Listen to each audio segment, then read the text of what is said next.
Hello, what is up mga Karitay Rich? Welcome sa ating channel ngayon. So it's been a while na naman uli bago tayo makapag open ng ating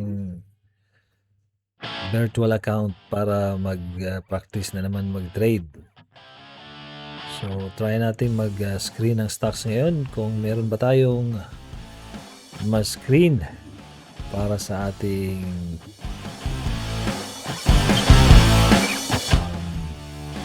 virtual trade lang muna. Okay?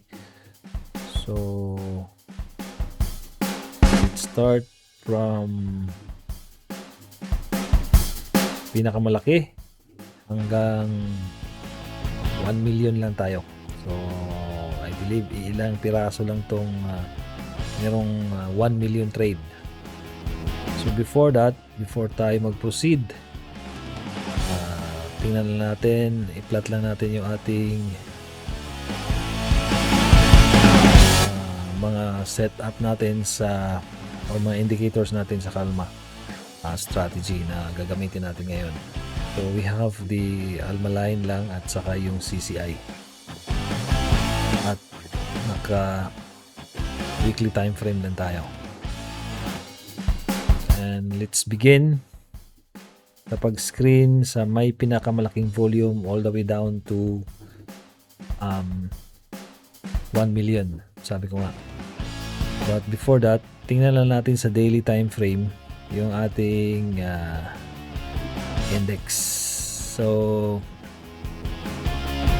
sa tingin ko mag-hold ito sa 6,000 level at hopefully mag-umpisa ng bumawi itong ating market. Although alam naman natin na talagang yung market sentiment ngayon ay talagang napaka negative, no? Dahil sa nangyaring kaguluhan nga dito sa Middle East at sa nangyaring pag-declare din nating gobyerno, no? Tayo ang pinakaunang bansa na declare ng emergency pagdating sa usaping enerhiya, no? Meron tayong energy crisis, oil crisis sa Pilipinas. Nagsipag taasan yung mga presyo ng mga bilihin. At nangunguna dyan yung siyempre yung presyo ng langis. So observe lang tayo kung anong nangyayari dito sa ating merkado. So far nag-hold naman siya sa 6,000, along the 6,000 area, which is ito yung parang psychological na support and resistance, yung mga number na whole number, no? Gaya na 6,000, 5,000, 7,000. Yan yung mga psychological support ng mga whole numbers na inaasahan or ina-anticipate or kalimitan na nag-hold yung presyo, gawa nga ng ito ay mga whole numbers na sinasabi. So hopefully mag-bounce na siya dyan, mag-support, and then at least bumalik naman tayo kung saan tayong level before nangyari itong kaguluhan. This one will give us opportunity dahil bumagsak na siya at bumalik siya sa dating support. Huwag naman sana bumaba ulit dito sa area na to, at sana dito mag-support na siya at meron tayong opportunity na kumita habang ito ay paakyat muli. So unlike kasi sa ibang market, wala tayong shorting dito sa Pilipinas. Laging sinasabi magkaroon pero hindi naman nangyayari. Baka lang lalong bumagsak yung ating index pagka merong shorting, no? So tuloy natin yung ating pag-i-screen ng stocks. So let's begin nga dito sa may pinakamalaki at ibalik na natin sa weekly time frame. Gamit nating strategy at the same pa rin yung Kalma strategy, which is a weekly time frame strategy, suitable for those walang masyadong time sa market at opening at closing lang na pwedeng sumilip. Okay, so let's proceed. Ang basihan lang natin dito ay kapag itong si CCI ay umakyat ng 100 level, pwede na tayong mag-entry. So I don't know kung ano yung ating rito, ano yung aking CCI level, baka hindi 100. Tingnan natin. Okay, tingnan natin. 100 nga naman. So okay na siya, default lang yan. So si ICT, okay na yan, umakyat na yan, wala na tayong magagawa, huli na tayo sa train, huli na tayo sa biyahe dyan.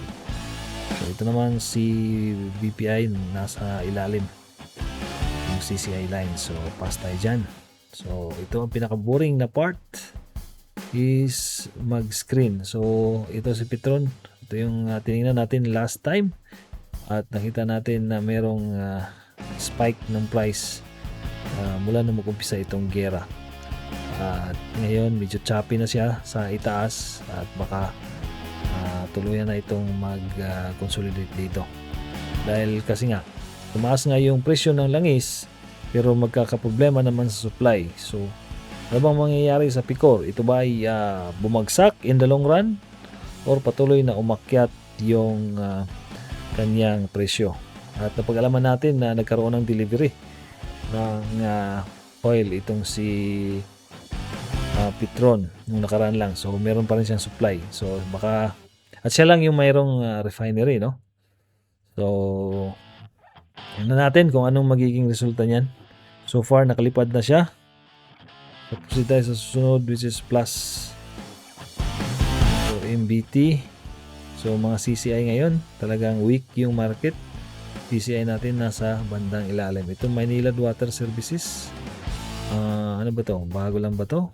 Matagal na tong Maynilad pero bakit meron tayong rito? Parang kakaumpisa lang mag-trade. Ito ba ay additional na ano? So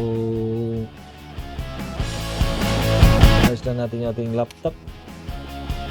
Hindi tayo mapatayan ng power habang patuloy tayong nag-i-screen. So nasaan na tayo kay Maynilad?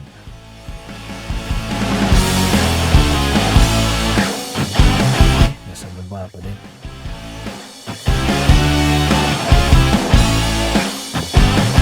So yung direksyon ng ating CCI mostly at yung ating Alma line ay pababa, no?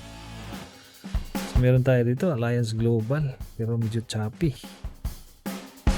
Market nga siya pero choppy yung kanyang price structure at naka 8% na ito. Mas tayo dyan. Ito pwede. Si Marcy baka pwede ito.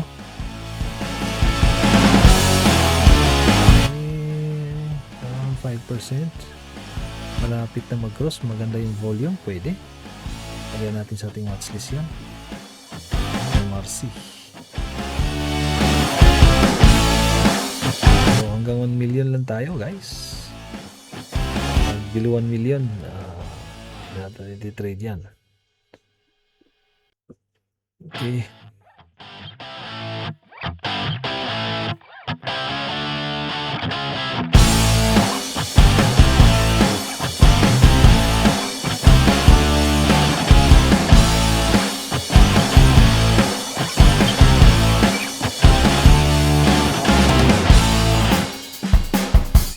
Sen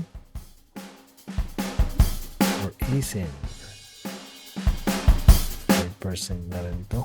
Layo pa yung CCI, nahuhuli. Pas tayo dyan.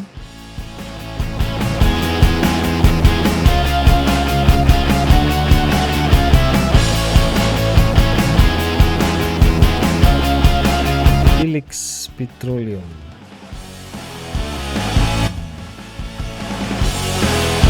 WC. Ito pwede pa to. Maganda mataas, pwede pa 4%. Pwede itong pwede natin i-trade kaagad to. Mag-position tayo ngayon mismo. Sige, tingnan natin, balikan natin yan mamaya kung pwede ba talaga yan. Susuruin natin uli yung stock na ating ma-screen ngayon kung pwede na ba nating maglagay na tayo ng position. Monday. Patay mo si Monday. Yung 3%. Pwede rin. Si Monday. Ang Shell naman. Iba rin yung Shell, bumagsak na ngayon. Baka walang ano sa Shell, ha? Wala siyang supply. Hindi nakakuha dahil sarado yung Strait of Hormuz. Okay, tuloy lang tayo. Patusok. Nakalipad na.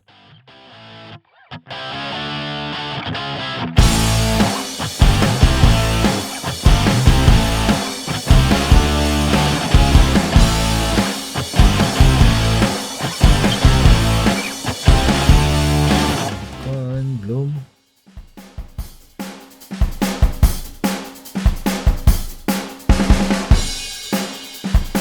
DNL.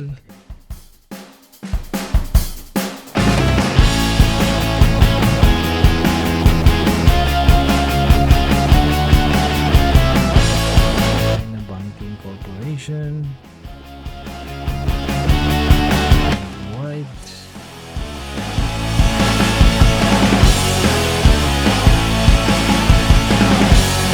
Ritz, LPP, Shang Properties. Ito, malayo pa yung CCI. 6%. Taas na. Saan ba tayo? Ayan.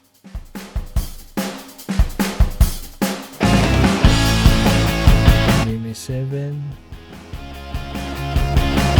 Security Bank, AMI,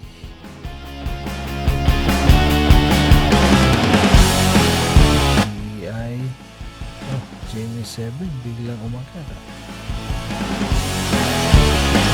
Silom pala. Silom. Good.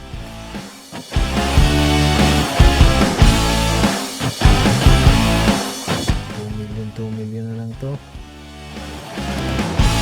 See?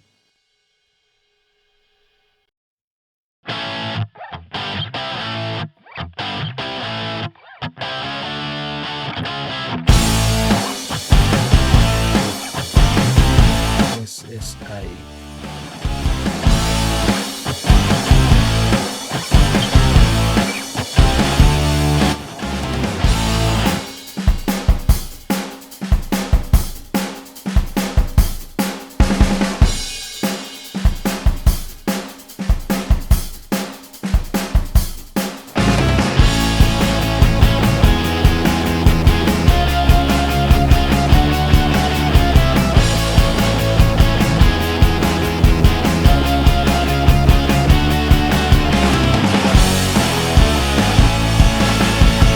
Okay, so hanggang dito lang ang ating pag-screen dahil ano na guys, mababa na sa 1 million yung volume, so hindi na tayo makalabas niyan pag yan ang ating i-trade. So balikan natin yung mga na-screen natin. Dito tayo sa all stocks. So ito yung ating mga meron pala akong mga naka-screen dito na dati, no? Nandito lang dati. Tanggalin natin to kasi hindi naman ito yung napili natin ngayon. Si Mac hindi rin natin ito pinili ngayon. Remove lang natin. So I think ito hindi rin eh. So, ito malapit na rin, ha. Lagay lang natin siguro to si GG Summit. Si MRC, yan yung tingin natin kanita. Yung WC, tsaka si Monde. Ayan. So, meron tayong 4 na stocks na kinoconsider dito. So, MRC will begin, suriin natin, ha. Meron tayong 4% na risk at malapit na mag-cross yung kanyang CCI line. So, anticipation move, pwede na tayong maglagay siguro. Okay, sa ito naman, medyo malayo pa. Maganda yung volume. Okay, paakyat na siya. Pero hindi pa ganun ka ano talaga. Maganda yung paakyat. So, baka next 3 days, medyo maganda na ang ano na ito. Kanyang structure o kanyang formation. Ito, the best na to na i-enter. Merong 4% na risk. So, malakas yung volume. Hindi naman ganun kalakas.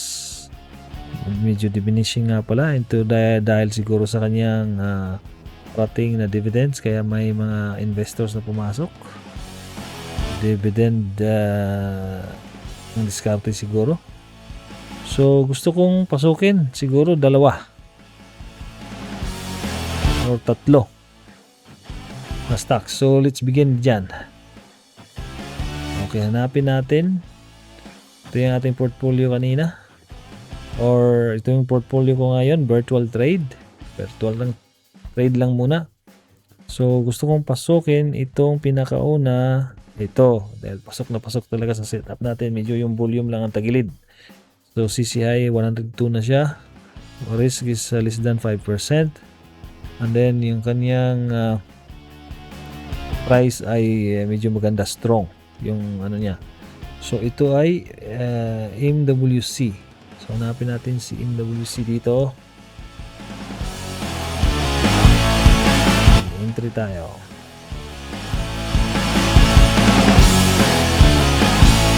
$8,000 lang ang ating umpisa. 8,000 minimum na trade. So, entry tayo. Tapos, tingin pa tayo ng isa pa. Ito, pwede rin to.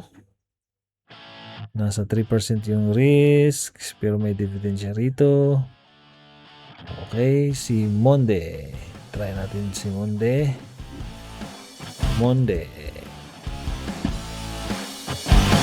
So, entry tayo. Hanggang 8,000 lang.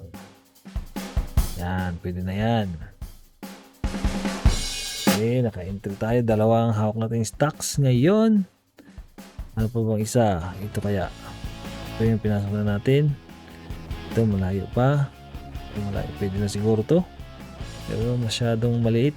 Penny stocks pala to. Sige, try natin si MRC Allied.